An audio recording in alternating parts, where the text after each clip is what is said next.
Hello, BookTube. We're back with shelf 13 after a collapsing shelf again. Thought I fixed this shelf beside me that I'm putting stuff on, but no, I didn't. I didn't. I do need to take it all apart and screw in the shelves is the only way to do it properly, I think.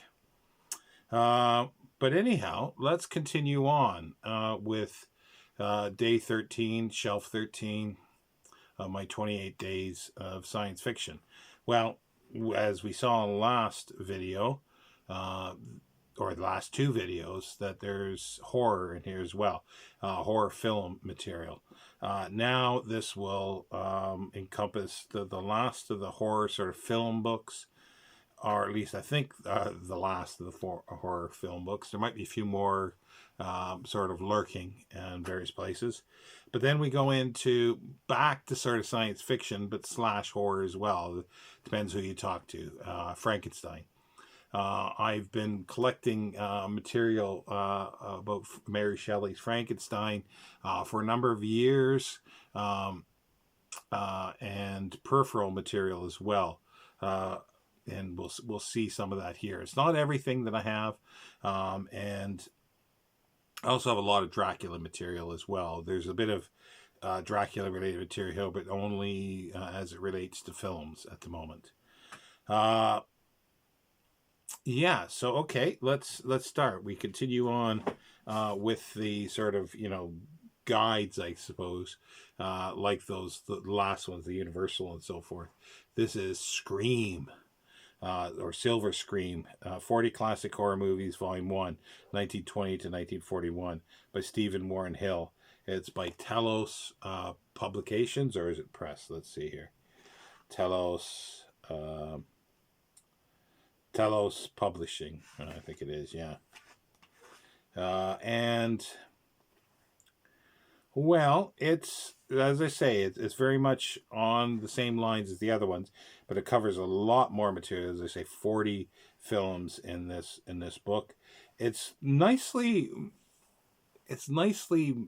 formatted in the way it's laid out, and the pictures are very good. And I like the sort of typeface on some of the pages.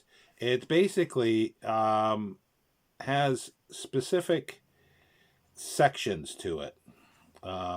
Like here, like they even have the font from the similar. This is the Cabinet of Dr. Caligari, and then you got the filmography material, plot, and then what else have we got? You got highlights in the film, lowlights, goofs, the ongoing story. The story begins, and the ongoing story of sort of a horror during this time.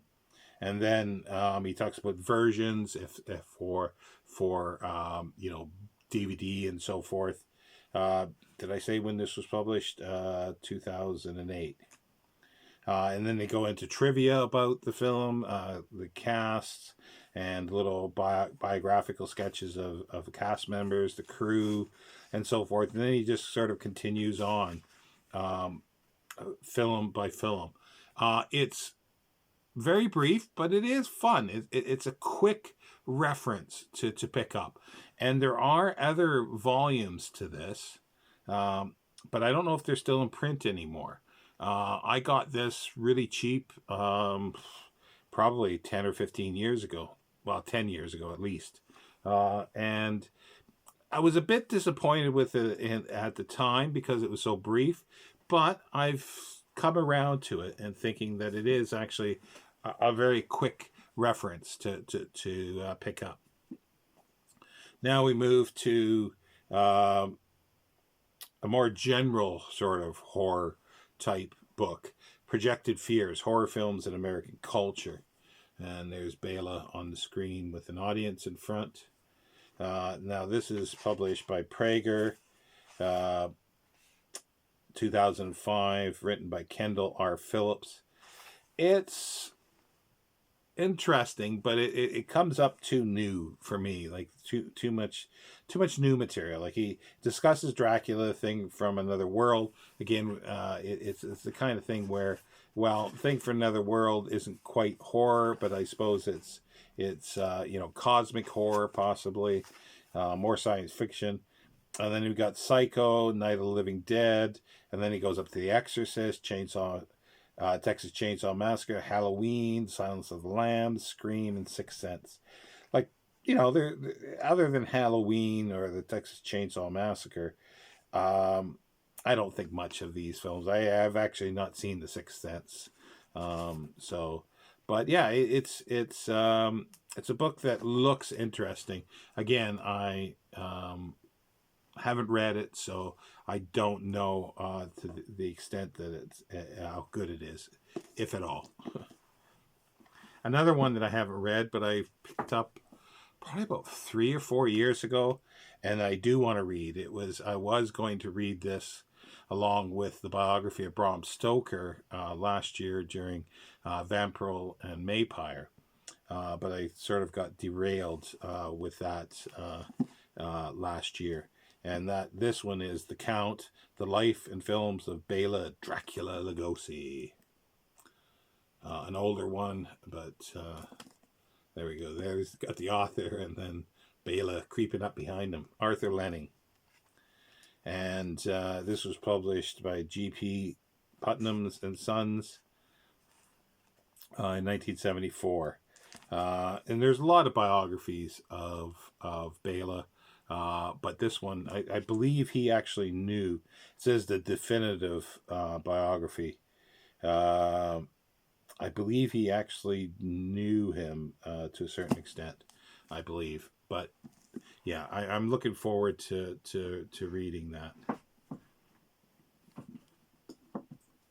Now, another sort of Dracula-related one is David J. Scull, who was the author of the Bram Stoker biography that I want to read. Hopefully I can put that. It's called Something in the Blood. I'm just looking at it here. I have it stacked here beside me. So hopefully this year in April or May, I'll be able to read it. But this is Hollywood Gothic, The Tangled Web of Dracula from Novel to Stage to Screen by David J. Scull. He recently died. Car accident, I think it was? Because he recently died. I know that. This is W.W. Norton and Company, published 1990. There is a newer edition. I do have a paperback print-on-demand edition that's updated and a few changes in it. But I love this double spread of the brides, the weird sisters, the sisters, however you want to term them. And this goes through sort of the history of Dracula in sort of, as it says, from novel to stage to screen. Now, this is one of 3 books that are really, really cool on sort of Gothic. So that brings in horror as well. They're a bit rough condition, but they're fabulous, by Jonathan Rigby. He's really good at commentaries as well on videos. But there we go. There we got English Gothic. I think that was the second one, actually. But this is English Gothic with Christopher Lee as Dracula on the cover. Now we got Classic Horror Cinema, 1897 to 2015. And it's by Signum Books, published. It's got, originally 2000. This is a 2018 printing. And it just goes through, the British horror and embryo, and it goes by different periods and dates. And it's just, again, a listing of films. And some of them I've never seen, some of the British material, so it's really cool. It's somewhat along that Silver Scream level, but it's more in depth than that, actually. But it's got colored material as well. And as I said, he's continued on with, this might have been the first one, American Gothic. And that's 6 decades of classic horror cinema. Jonathan Rigby again, Signum Books, and published 2007, reprinted 2018. So yeah, so actually no, the English Gothic was the first one actually, with 2000. So this is 2007, and it goes through the same thing: American horror in embryo, and it just goes through the same way, the material. And then we've got Euro Gothic, classics of continental horror cinema. This one was published in 2016. This took me a little while to get because it seemed to have been sold out, and then it just reappeared as a reprint in 2021. And then they're all similar editions. The format or editions. The binding's similar. Sorry, I do apologize. My COVID brain fog has been acting up, and this is the best that I've been today and yesterday. So I do apologize, though it's still not up to par. So it goes through, so European, and it's the same thing. Warning Shadows, which was a name of a really good German expressionist horror film. And I wish he would just sort of continue with this. This would be cool to have sort of Latin American, South American, Gothic, Asian. I'm sure there's Asian Gothic. Just continue on with that. That would be really, really cool. Okay, now we get into sort of the Frankenstein material. Well, this is just two of many editions of Frankenstein that I have. They're on the shelf at the moment. This is one of the newer Oxford World Classics, the naked hardcovers. This was done in 2018. And it's got... who did the introduction to this? It's quite a substantial introduction. But I don't see... Oh, Nick Groom. Oh, that's cool. It's by Nick Groom. It's the 1818 text that they use, and it's edited with an introduction notes by Nick Groom. So that's really cool. And this one here is Vintage Classics hardcover. I don't think there's any... there is a preface in it. It says Marlowe. I'm not sure, but I'm not sure which it's the 200th anniversary edition, so let's see when this was published. So it probably is, if it's a 200th anniversary edition. This revised edition was first published in 1831, so yeah. So this is the second one, so it's sort of fitting to have both these on the shelf. And I do have a number of annotated Frankenstein editions. This is one by Leonard Wolf, who's done a number of things. He's done Dracula as well as Frankenstein. He's done I think Dr. Jekyll and Mr. Hyde. I think he's done that, but he's also done the Phantom of the Opera as well. This is a rough edition one, but it was this is the essential Frankenstein. He's done the essential Dracula, but there's also separate editions that are the annotated Dracula.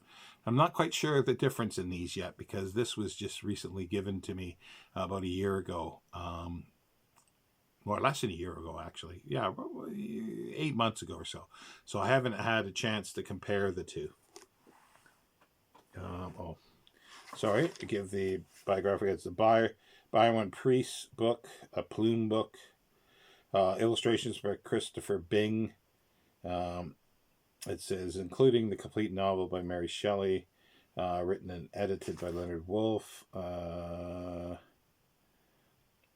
1993, but it does give 1997 as copyright as well. So that could be probably the annotated is the 1977, and I do have the hardcover of that one.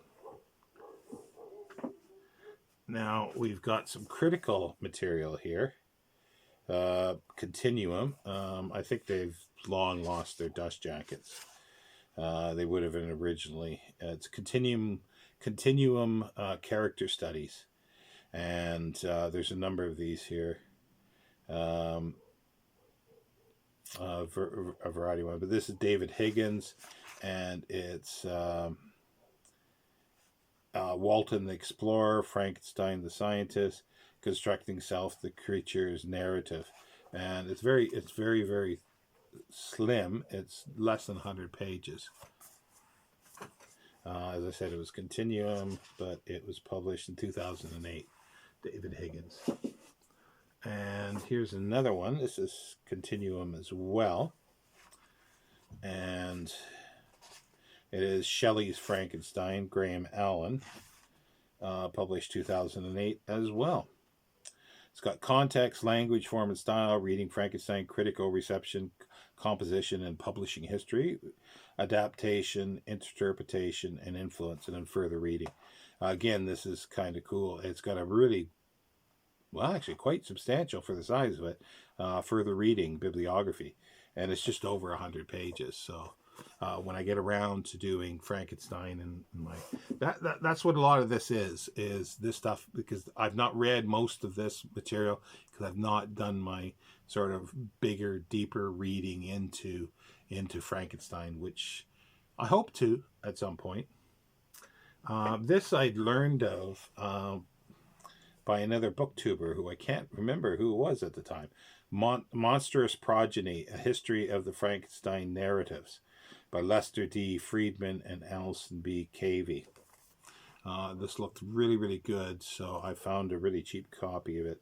It's Rutgers University Press.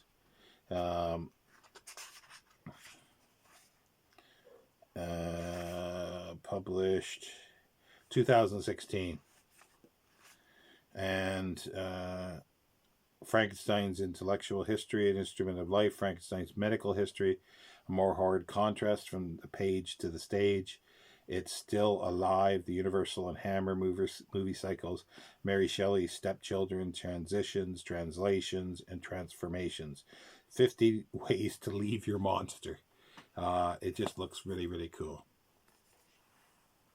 Now we get into some biographies.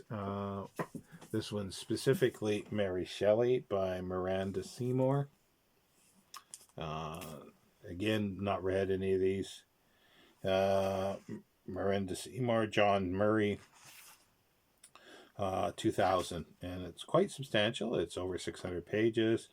There's 2 film inserts.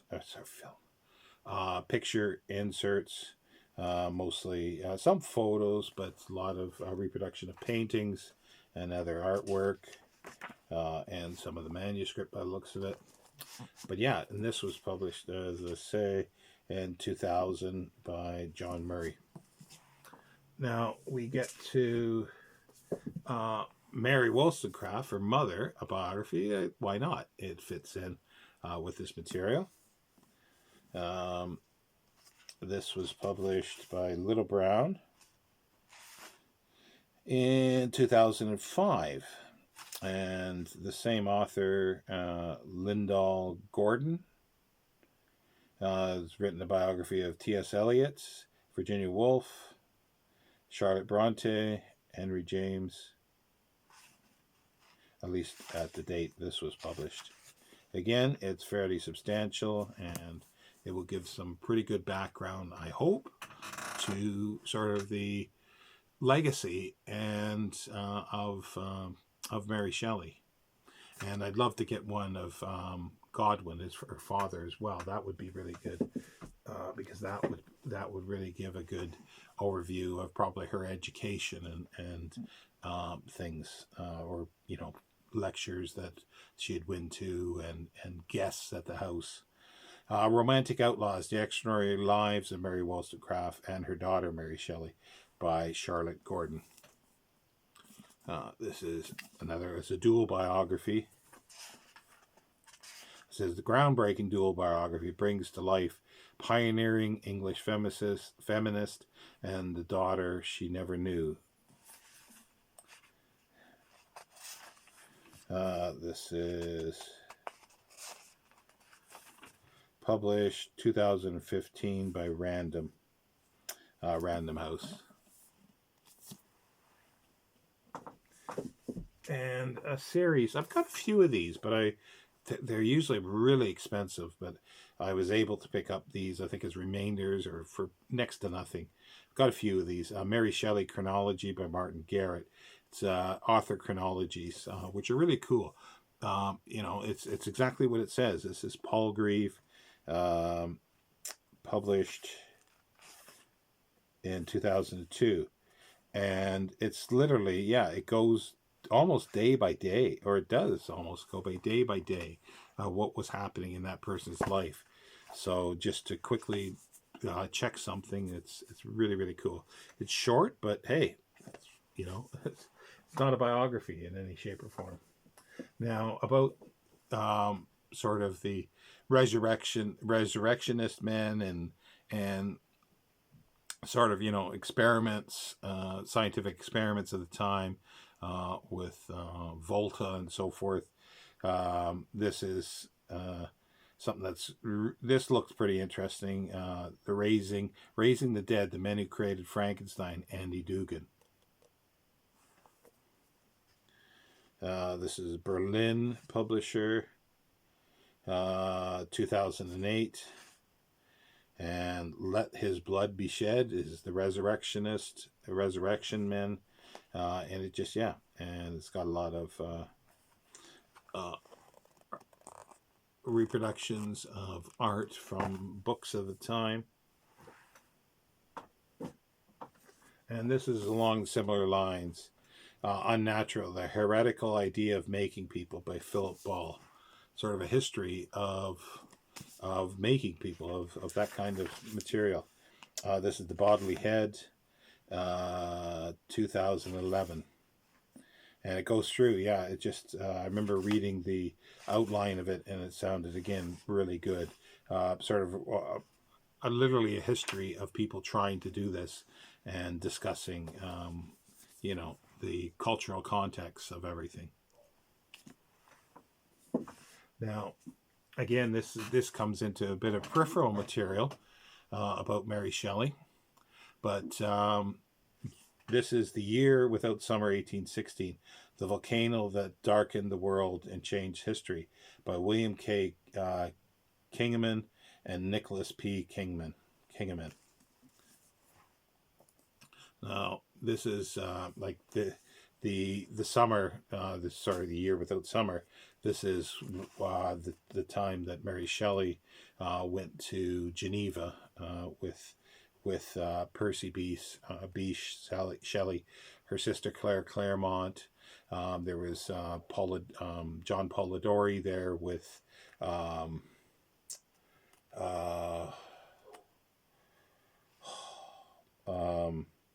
the other poet. God, my mind is bad at times. I'll get to it in a minute. And this talks about the volcano and what sort of happened during that time. Again, because that's all reflective of what was happening environmentally and what she saw traveling across Europe. It's all part and parcel and a peripheral sort of to my study of Mary Shelley's Frankenstein. Byron, that's it. I just looked at that and I realized it was Byron that I was talking about.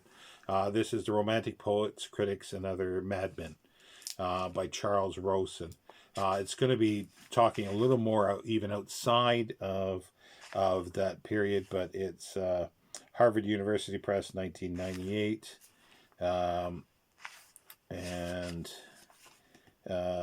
Let me see. Yeah, it's just the cookbook as romantic pastoral. Okay, but yeah, so it talks about the romantics, which is all part and parcel of Byron and Shelley. So I think that will be a good adjunct to Mary Shelley. And this is Byron in Geneva, the summer of 1816 by David Ellis.